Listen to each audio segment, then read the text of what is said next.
Yes, my people, welcome back. It is day 29 of Ramadan. Is it the last day today? Would it officially make it the last day of Ramadan today? I don't know, but I'm going to consult my Muslim brothers just to see. But yeah, if it is the last day, then we've officially reached the finishing line, which is crazy. It's absolutely insane how quickly we've got to this point. It's been an incredible journey. And yeah, shout out everybody who's made it to last day of Ramadan. You've done incredibly well. And I'm proud of each and every one of you. But yeah, on today's menu, we have a bowl of blueberry Greek yogurt with some granola, some milk, cacao chocolate, some bananas. We also have a ginger shot, which I'm going to take right now. Let's do this. Start with.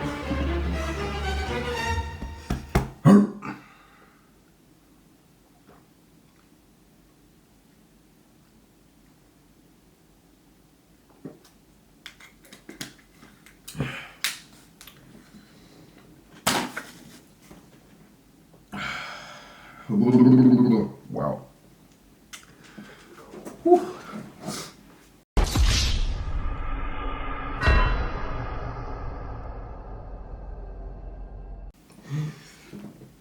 That's a way to start. That's a way to start your day. Anyway, we have a lemon and ginger with some fresh ginger tea with some honey. And we have a bottle of water that I probably won't drink, but it's here anyway. Yeah, it's day 29, which is wild. But yeah, day 29, my people. Let's do this.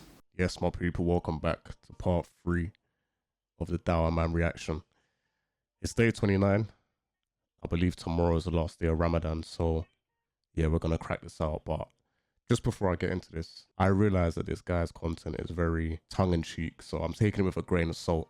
You know, a lot of his Islamic knowledge probably isn't the greatest. But again, this is a very old clip, so where he is now, his approach could have changed, you know. But yeah, that's enough talking. We're gonna get into this. We're gonna enjoy this content. Let's do this, my people. These girls are made from what? They're made from dirt, from the earth. The women in Jannah are made from saffron. Even the material that they're made from is more beautiful than what the girls here are made from. But remember, if you drink in this life, if you sleep around with girls in this life, you won't get it in the next. As Imam Ibn Qayyim rahimahullah mentioned, you won't get it in the next life. The next life is hellfire. But what gets you there is being a slave here. إِنَّمَا الْمُؤْمِنْ كَالْجَمَلِ الْأُنِفِ. The Prophet ﷺ says that verily the believer is like a camel held by the nose. Why is the camel held by the nose? Why not by the neck? If you hold a camel by the neck, he can resist. The neck is strong. But if a camel tries to resist and you're holding it by the nose, what happens to the camel? What happened to the nose? What's going to happen? The nose is going to rip, right?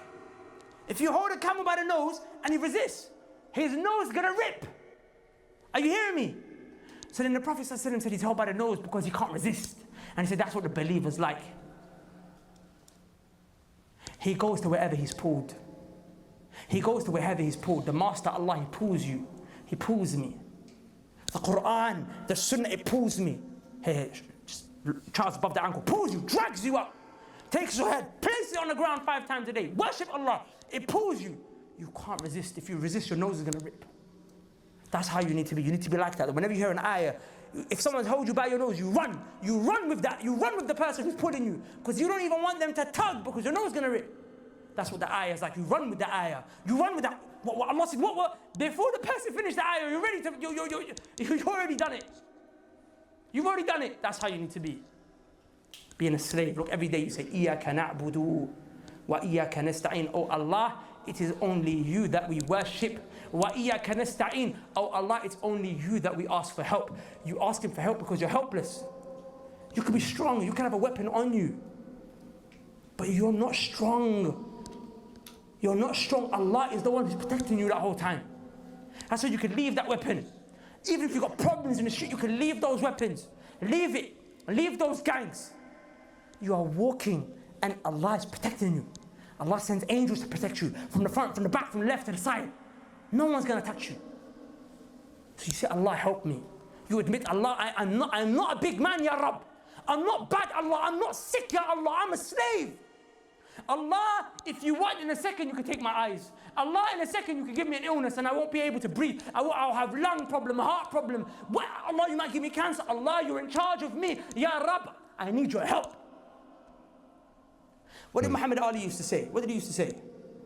He used to say what? I am the greatest. But Allah is what? The greatest. Allahu Akbar, right? Allahu Akbar. Allah is the greatest. Allah is the greatest. And then what happened to Muhammad Ali? May Allah have mercy on him, forgive him his sins, Ameen. He got Parkinson's disease. You know what he said? I'm not saying this. He said this. He said, Allah gave me this illness to teach me I am not the greatest, He is. Are you going to wait for an illness?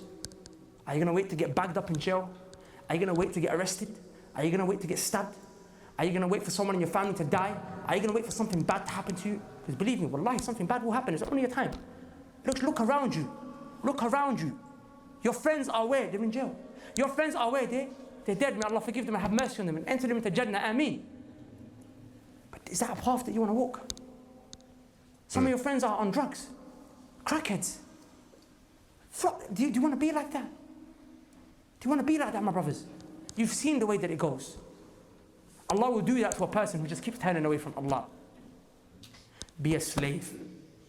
See, in the midst of him being very flagrant and over-enthusiastic, he does have a sliver of, knowledge and good message and wanting the best for people, And I can notice that. I noticed that from the first video, you know what I'm saying? There's like an underlying message that you have to understand when you're watching this guy. You shouldn't take it for face value, because face value, he's a madman.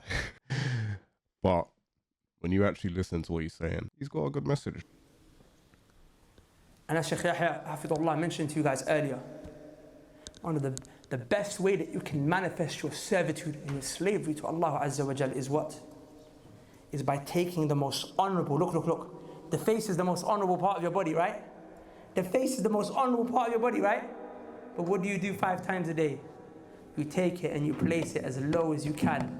When you take the most honorable part of your body, you place it physically as low as you can, and then with your mouth you verbalize how high Allah is and how low you are. When you say Subhana Rabbi al-A'la, glory be to you, the Lord Most High. So when you make yourself low, you say Allah, you're the Most High, and you actually make yourself low in that process. And then you make yourself low with the most honorable part of your face. Wallahi, that's being a slave. And to those brothers of you who are already practicing, some of you need to really stop when you walk with that arrogant walk. Wallahi, it makes me cringe that a brother's in a thobe, he's got a beard, he's practicing, he's coming to the masjid, and he's bopping. Like, you're not jahil anymore. You left jahiliyah. Stop bopping. She's cringy, fam. The other day I've been noticing it in the masjid a lot. The other day I was sitting in the masjid and I was sitting right in front of the door, and just brothers kept coming in one by one and they bop it out. You didn't just walk into a shubs, fam. You walked into the house of Allah. Allah said, don't walk like that on earth. The Prophet said, Hadith Sahih Bukhari, that if a man walks and he's amazed with himself and he thinks he's amazed with the way he walks, he's walking in that way. Allah swallowed the ground. This happened. The Prophet said it happened to a man. Allah swallowed him. The ground swallowed him, Allah caused the earth to swallow him. Until today, he's still falling. He's still falling deep until the day of judgment. Don't walk like that. Walk humble. I told you, even the way you walk head down, quick, fast, sharp. Don't look around. Don't look at people. You walk into a masjid, man. You got child above your ankle. You got beard and you're bopping. Allah, stop it. It's this very, very, very disgusting. You're doing all the slave stuff verbally, but your actions, you're walking into the house of Allah. Allah, I just walked into your house, but I'm the man. Don't do that.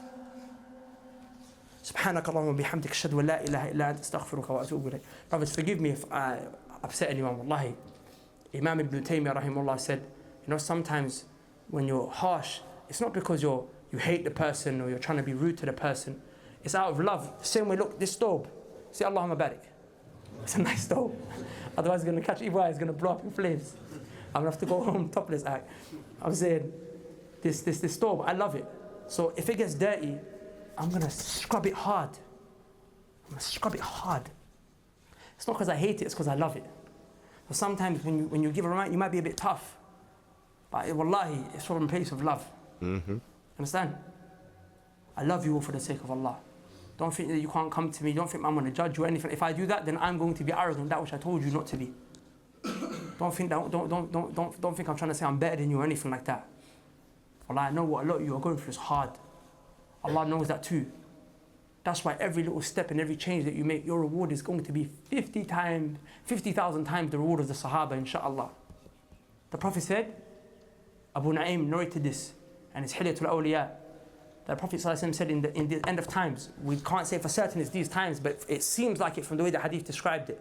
So we hope for this mercy of Allah. He said that it will be so hard that anyone who holds on to the sunnah, his reward will be the reward of 50 siddiqah. 50 siddiqah. 50 truthful ones. And the Sahaba said, minna or minhum, from us or from them? The Prophet said, bal minkum, 50 of you. So each one of you, if you make change, you get the reward of 50 companions who were truthful, subhanAllah. Who was that? Abu Bakr as-Siddiq, radiyallahu anhu. You don't have to go through what they go through, but that's the mercy of Allah, because He knows how hard it is. Every step that you take, it doesn't go unseen. Just remember, this life will perish. We will all die. Make sure when you die in a good way. And wallahi, you don't know you're going to live tomorrow. Imam Hassan al-Basri, rahimahullah, said that the biggest thing that deceived the people is thinking that they had time. Who promised you tomorrow? Who promised you tomorrow? Barakallahu feekum. Assalamu alaikum wa rahmatullahi wa barakatuh. Hey guys, I enjoyed this a lot. For a 30-minute video, that was insightful, that was funny, that was educational. For those who don't like to believe, I definitely found the educational aspect in this video. He's great. And for the slim chance that he sees this video, man, keep doing what you're doing. You have a good way of relaying your message, you know. But that is Dawah Man complete. Thank you guys so much for watching. Make sure you like, share, and subscribe. Press the subscribe button because it's free. It costs you nothing. If you like this content, like the video because it costs you nothing. And make sure you turn the bell on so that you know every time I upload. Love my people. I appreciate your support.